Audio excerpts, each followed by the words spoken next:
देखिए स्टूडेंट, आप लोगों को मैंने एक्सरसाइज शुरू की थी नेक्स्ट तुम्हारी एक्सरसाइज, और उसके कुछ मैंने कम्प्लेक्स रूट्स के एप्लीकेशन ऑफ डी मॉर्वियर थ्योरम पढ़ रहे थे हम। एप्लीकेशन ऑफ डी मॉर्वियर थ्योरम में सबसे पहले मैंने रूट्स ऑफ कम्प्लेक्स नंबर बताया था, और रूट्स ऑफ कम्प्लेक्स नंबर को किस तरीके से निकालते हैं वो मैंने अच्छी तरीके से समझाया था। जिसको नहीं समझ आई वो मेरी वीडियो दोबारा देख ले, ठीक है स्टूडेंट।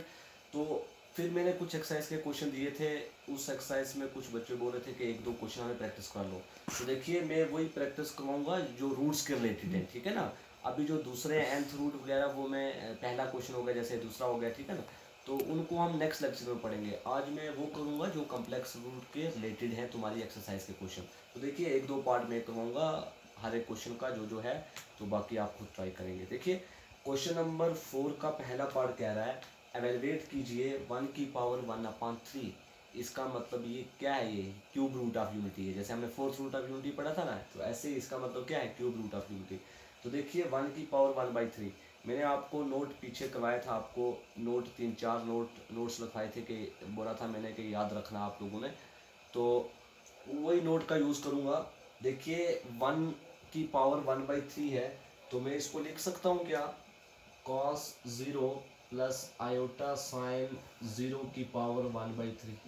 भाई लिख सकता हूँ ना मैं इसको, क्योंकि cos 0 1 होता है और साइन 0 0 होता है, तो 1 + 0 1 ही होता है, तो इट मीन्स 1 को मैं ऐसे लिख सकता हूँ, ठीक है ना। अब देखिए cos थीटा को जैसे हम लिखते हैं ना, cos 2n pi plus theta, periodic की वजह से, क्योंकि मैंने बोला था ये पीरियडिक फंक्शन है, तो इसको हम cos थीटा को हम लिखते हैं, इसको एक्सप्रेस करते हैं cos 2n pi plus theta, ठीक है।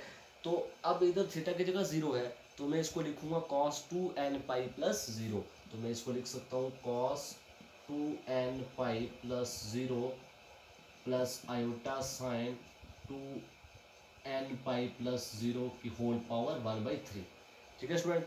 अब ऐसे लिख सकता हूँ मैं, तो देखिए 2n पाई प्लस 0 2n पाई होता है, तो मैं इसको ऐसे लिख सकता हूँ cos 2n pi plus iota sign 2n पाई की पावर 1/3, ठीक है स्टूडेंट।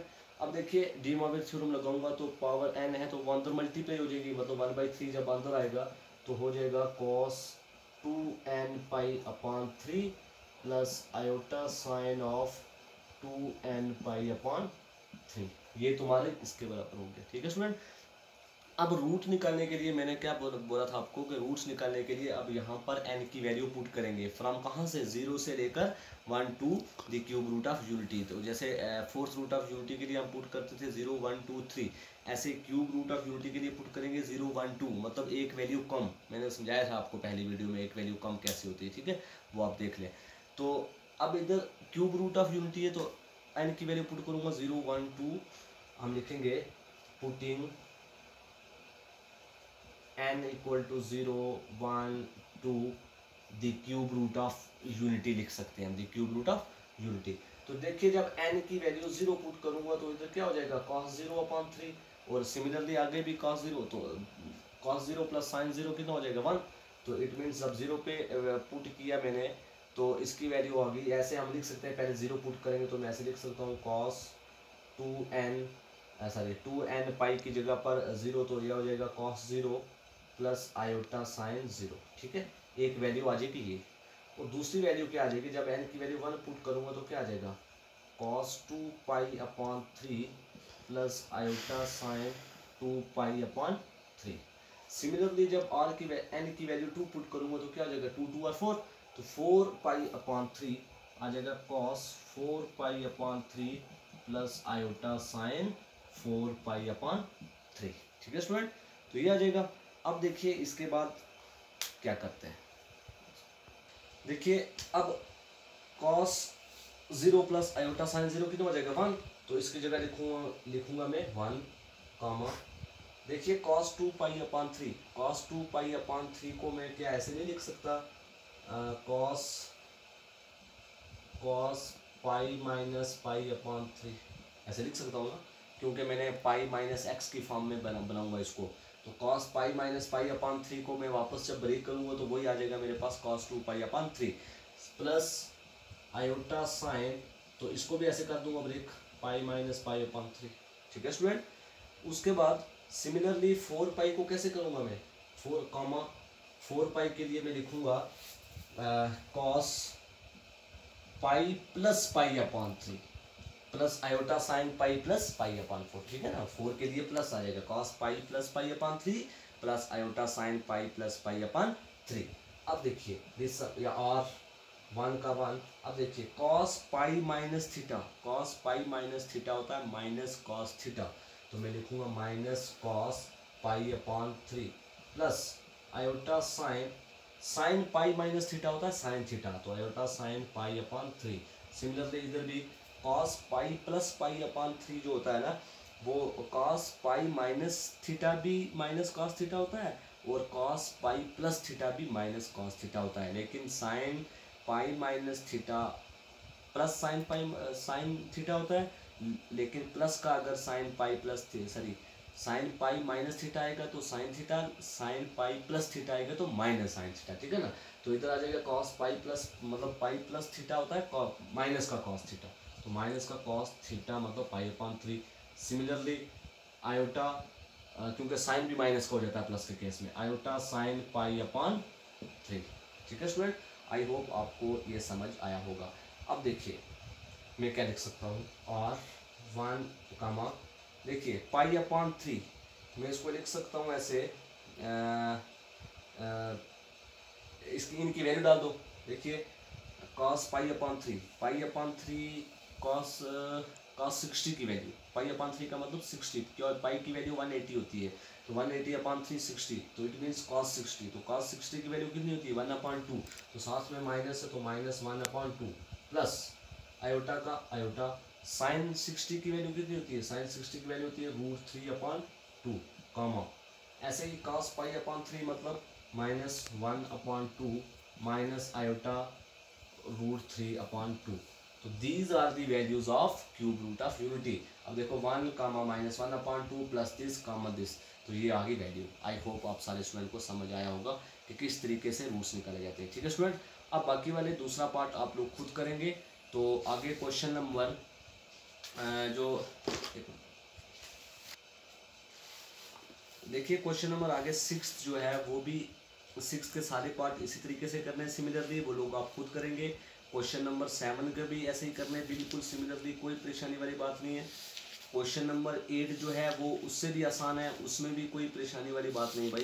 क्वेश्चन नंबर 8 में देखिए क्या करना है, कह रहा है 4th रूट ऑफ -16 आयोटा।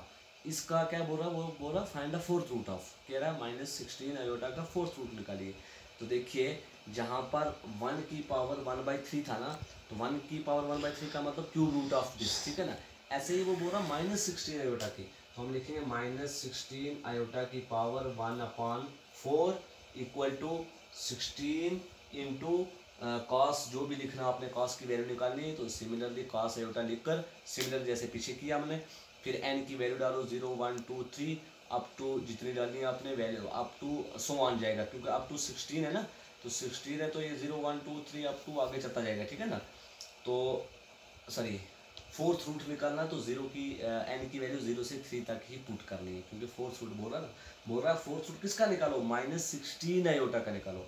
तो सिमिलरली इसी तरीके से करना, सिर्फ जहाँ पर मैंने 1 की पावर लिखा था ऐसे ही आप उसकी जगह पर 16 आयोटा की पावर 1/4 आगे जैसे आपने काम करना वैसे कर सकते हैं आप, ठीक है स्टूडेंट। तो क्वेश्चन नंबर 8 भी ऐसे ही है।